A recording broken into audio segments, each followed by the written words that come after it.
अब हम हमारे बिल्कुल एक नए लेखक साथी को सुनेंगे, फ़हीम अहमद को।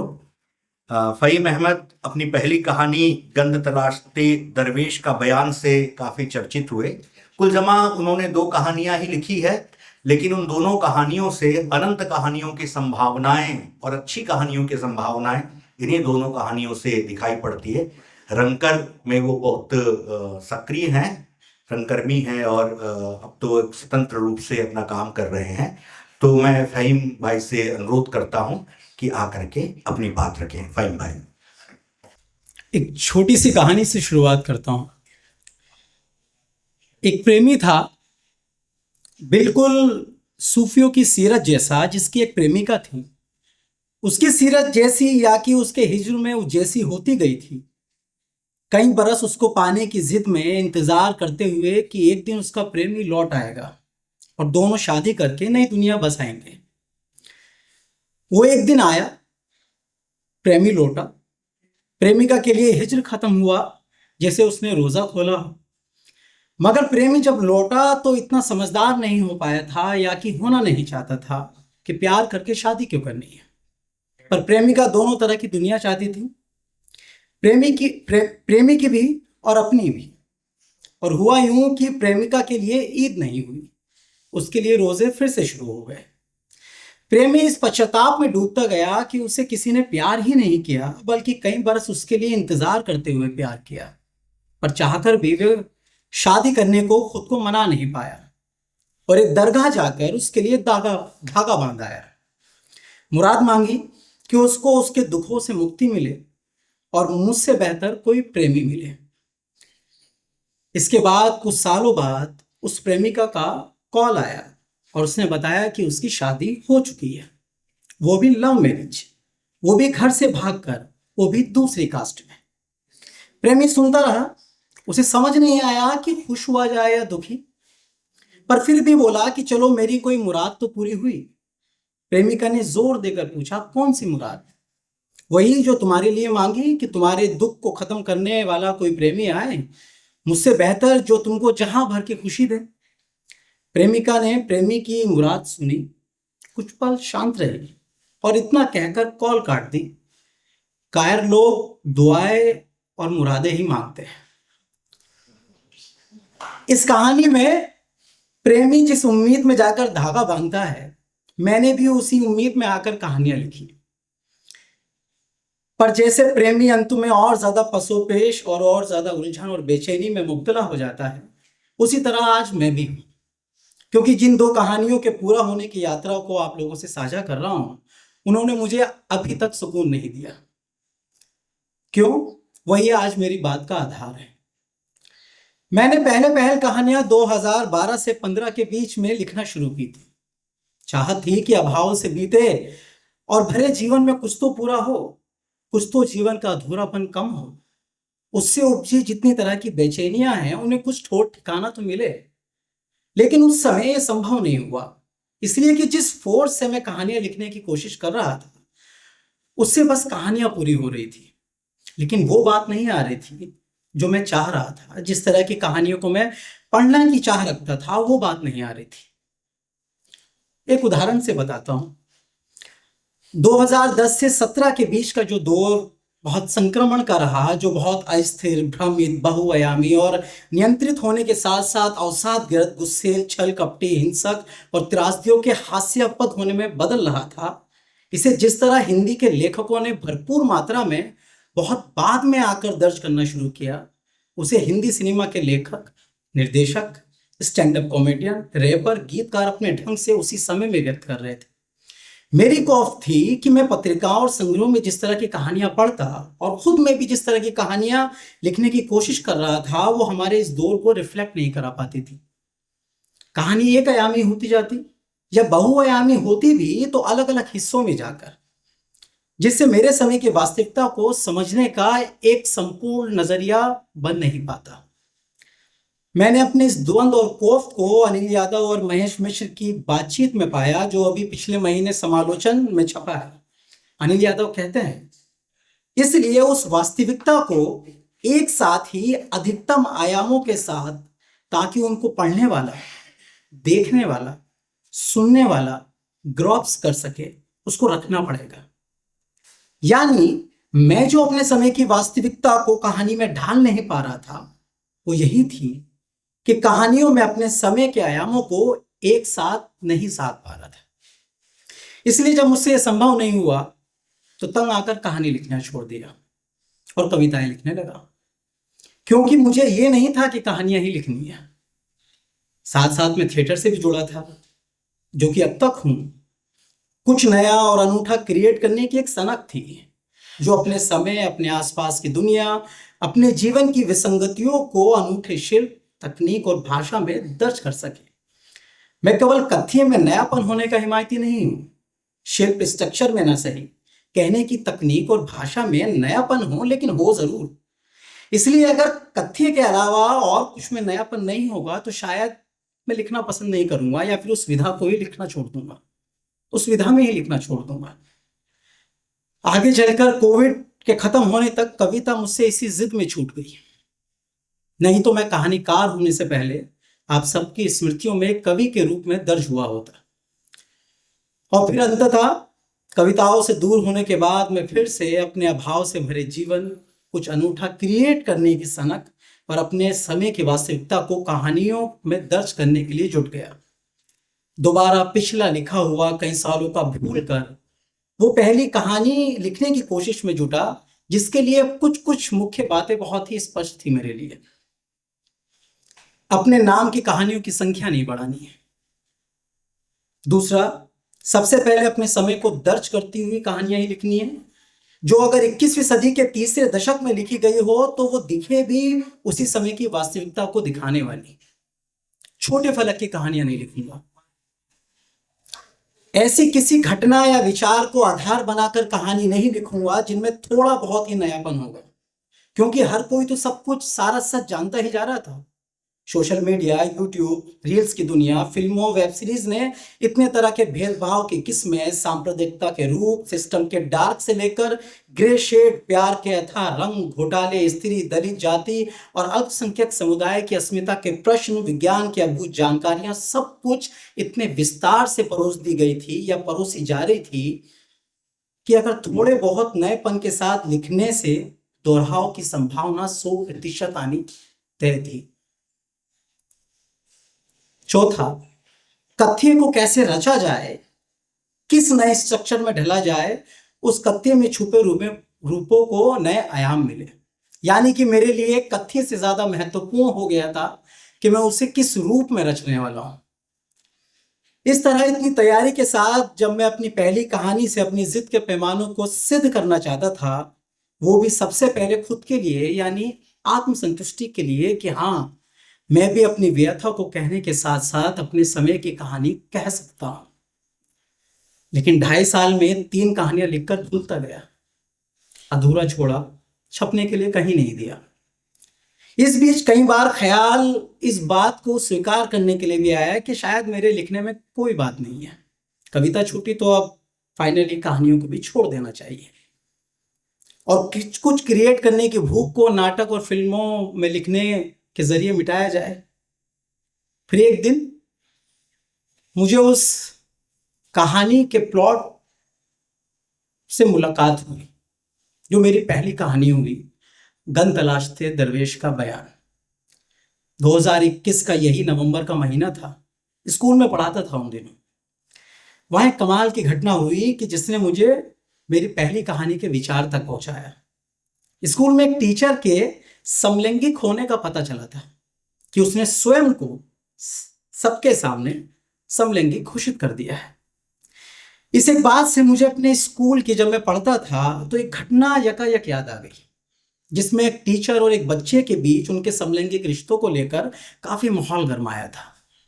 लेकिन जब बात तूल हुई तो उस टीचर ने इस बात को स्वीकारा नहीं था, जबकि वो असल में उस रिश्ते में कई अगले सालों तक बंधा रहा। इसी ख्याल से मुझे अपनी इस कहानी का विचार आया कि अगर 15 से 16 बरस की उम्र में हुई ऐसी कोई घटना घट जाए तो उसका बाकी की जिंदगी पर क्या असर पड़ सकता है। यह बहुत एब्स्ट्रैक्ट सा ख्याल था मेरे लिए, पर जब इसमें दो लड़कों के बीच बड़े आत्मीय संबंध, उनका बिछड़ना और फिर बाद में मिलकर भी किसी एक का अकेले रह जाने को केंद्र में रखने का ख्याल आया, तो मुझे एक बड़े फलक की कहानी का कथ्य नजर आने लगा। और खास बात ये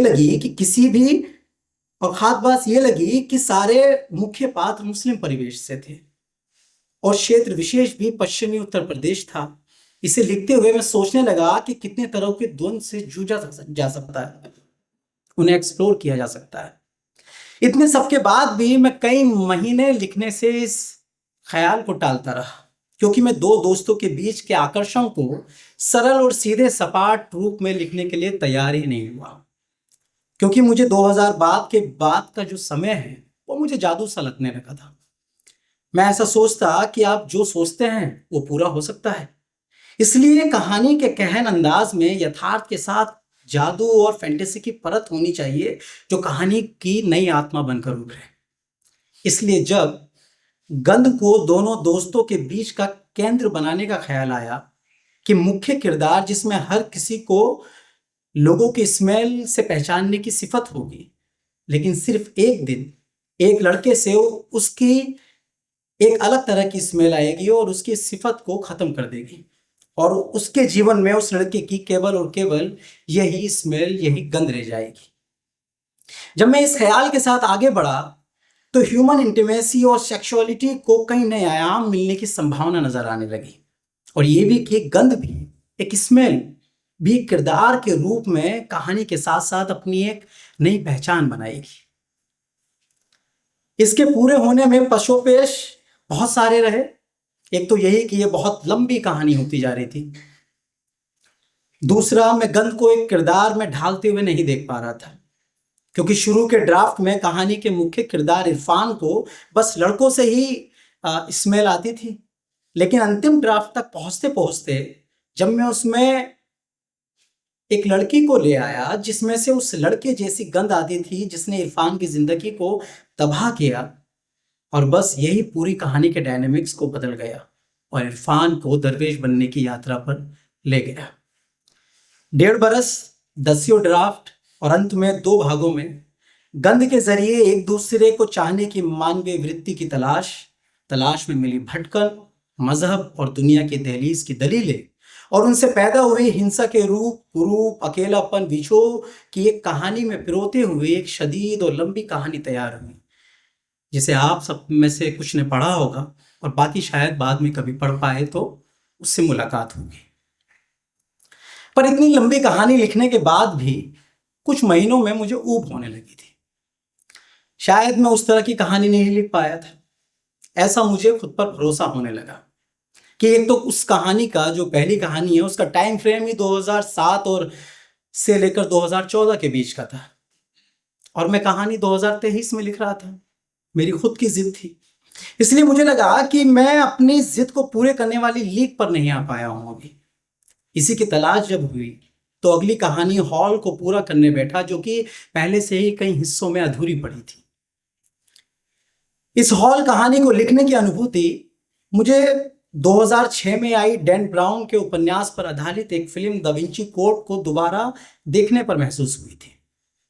जब फिल्म के अंत में जो नायिका है उसे मालूम हो चुका है कि वही ईसा मसीह के परिवार की आखिरी संतान है और उसका दुनिया में एक खास मकसद है।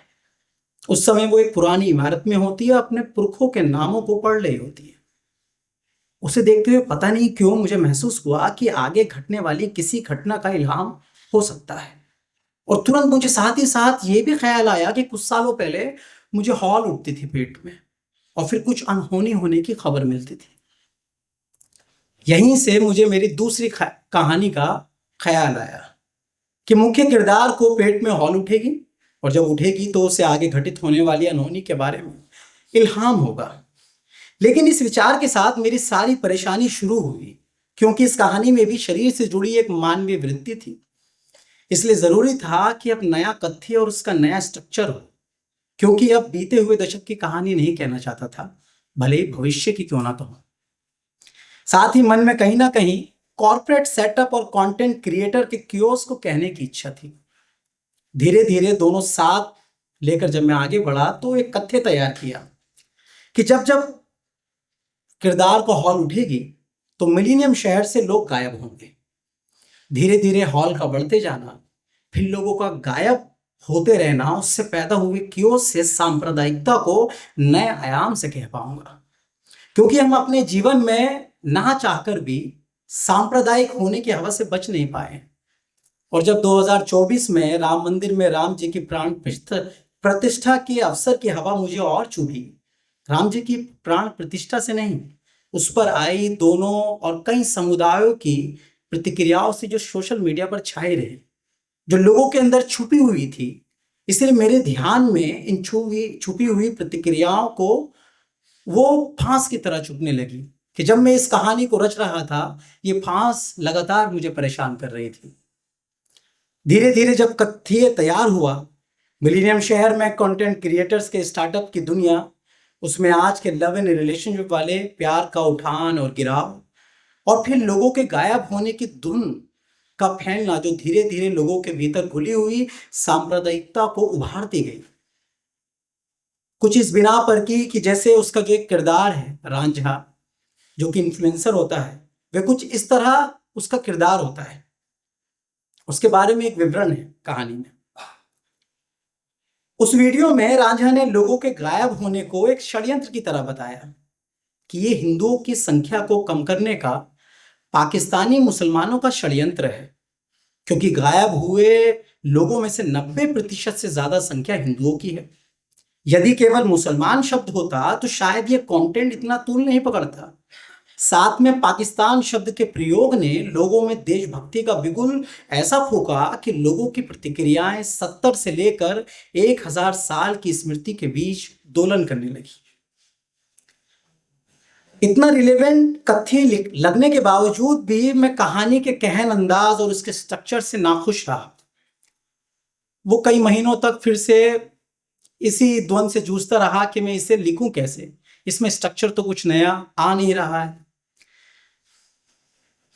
इस दौरान मैंने कैफी की कहानी बंकर पढ़ी थी, जिसमें स्मृतियों की बाबत कहानी को केंद्र में रखा गया था।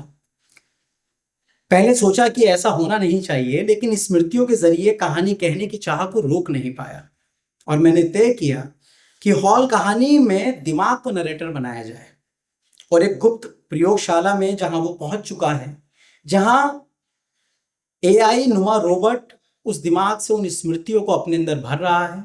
उस ट्रांसफर होने के वक्फे में जो स्मृतियां होंगी वो कहानी का रूप बनेंगी।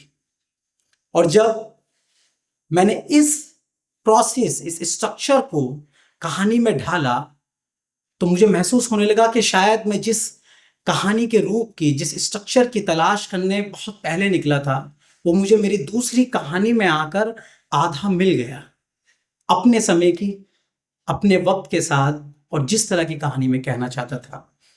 और इस तरह जिस रूप में हॉल कहानी पूरी हुई, उसने मेरी जिद वाली कहानी को पूरा किया। लेकिन चूंकि हॉल कहानी का भी दूसरा भाग और लिखा जाना है, तो अभी पूरी तरह से संतुष्ट नहीं हूं।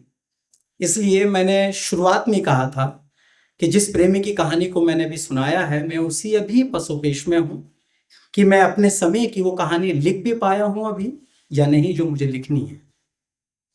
धन्यवाद।